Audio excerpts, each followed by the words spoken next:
aí, eu fiquei curioso com relação à referência ao nosso conterrâneo, que eu não sabia que era conterrâneo, né?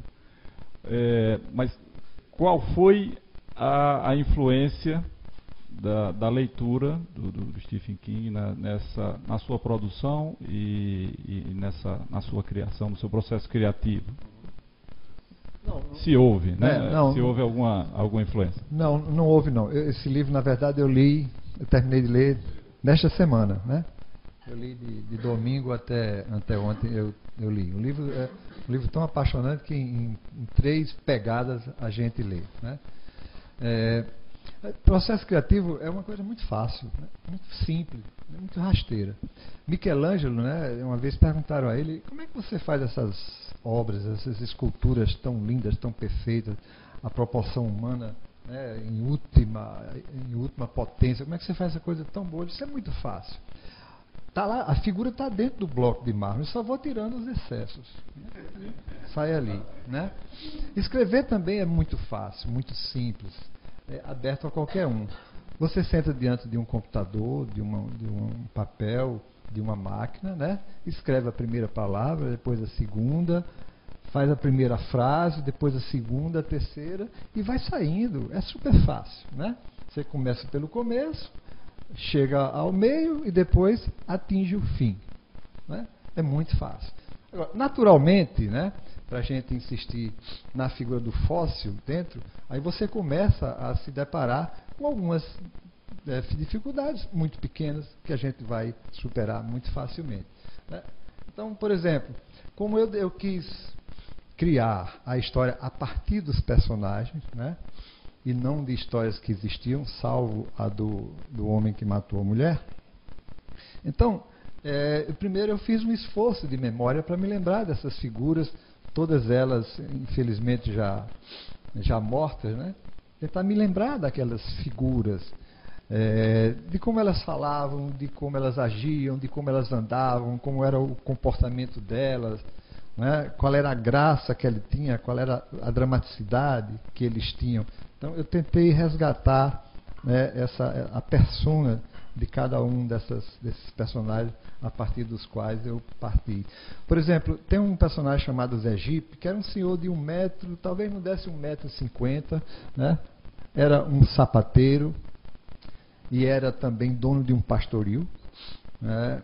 E ele era o mestre do pastoril, também chamado de palhaço, tem outros nomes assim, né? Ele tinha essas 2 personagens. Ele sobrevivia do serviço de engraxate. Nos sábados e domingos ele era o mestre do pastoril, do qual ele era dono, né?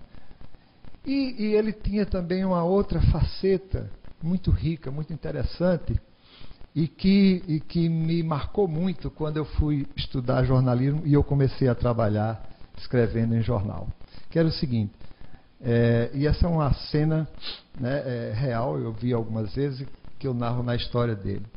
A banca de engraxate dele ficava entre uma loja de variedades e uma loja, né, de tecidos, a principal loja de tecidos da cidade. O dono da loja de tecido, né, seu Edmilson, né, que era também um senhor baixinho, ranzinza, pai de amigos meus, amigo do meu pai, da minha mãe, a gente na casa, mas era uma figurinha muito ranzinza, né?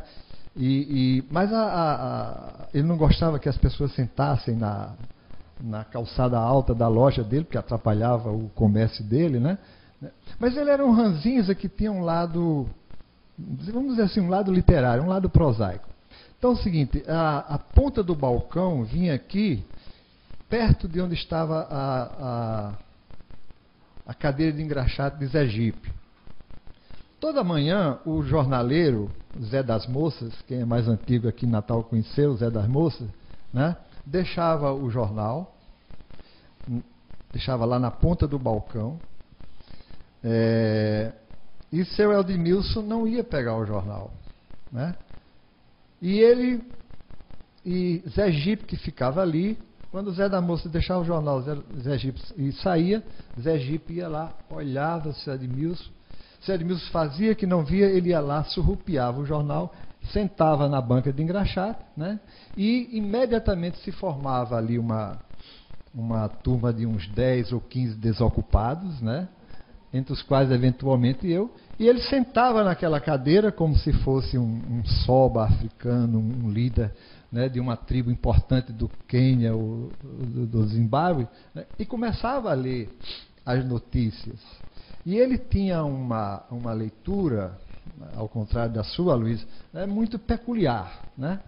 Ele ignorava de forma radical, deliberada e consciente, né, os pontos e as vírgulas, né, os travessões, os parênteses, qualquer sinal gráfico, né, que ajuda a formar a nossa sintaxe, ele simplesmente decidiu que ignoraria. Então ele ia lendo aquelas frases, né, de uma forma continuada, assim, lendo de carreirinha, aquela forma mágica, parece que ele era possuído por aquelas palavras e ele ia lendo. Eu, estudante, né, metido a besta, né, não entendia nada, né, mas as pessoas que estavam lá entendiam tudo, né? Eles entendiam, porque quando terminava a leitura, e muitas vezes durante a leitura, havia os comentários, né? Havia as perguntas, e eles entendiam o que Sergipe lia.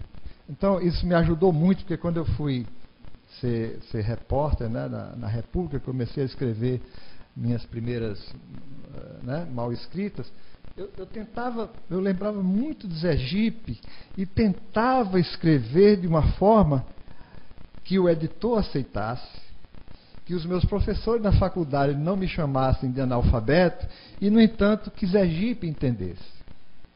Eu não sei se eu consegui nenhuma das três coisas, né? Mas essa foi uma agonia que me inspirou, né, durante toda a minha carreira como jornalista, como repórter. Era de escrever para que o meu professor entendesse e não me chamasse de mau aluno, né? O editor aceitasse, mas, sobretudo, eu me lembrava de Sergipe, para que Sergipe lesse aquelas reportagens, né, e o público dele entendesse, né? Infelizmente, eu não sei se isso aconteceu, né? Mas eu me inspirei em Sergipe na minha vida de jornalista. Então, no livro, o meu processo de criação era esse. É sentar todo dia de manhã, né? Acho que esse é um processo importante, é de ter disciplina, e eu consegui essa disciplina, não sei como, né? Mas sentava todo dia de manhã depois do café, e ia até a cabeça cansar, ou faltar o que dizer, faltar palavras, faltar ideias, né? Mas eu ia até onde podia, né? E tentando buscar lá naquelas pessoas, né, a história como se eles tivessem me contado, como se eles tivessem criado, como se eles tivessem vivido, e eu não tenho nada com aquilo, né? Não tinha nada com aquilo. Eu era apenas um repórter que tem a mecânica de escrever, de botar uma palavra através das outras, tentando incorporar o que aquelas cabeças pensavam, né? Então as histórias, na verdade, não nasciam de mim, mas nasciam do que eu tentei e consegui captar dessas figuras a partir das personalidades, das personas que eles eram, como eles se apresentavam, né, como eu imaginava que eles eram. Aproveitando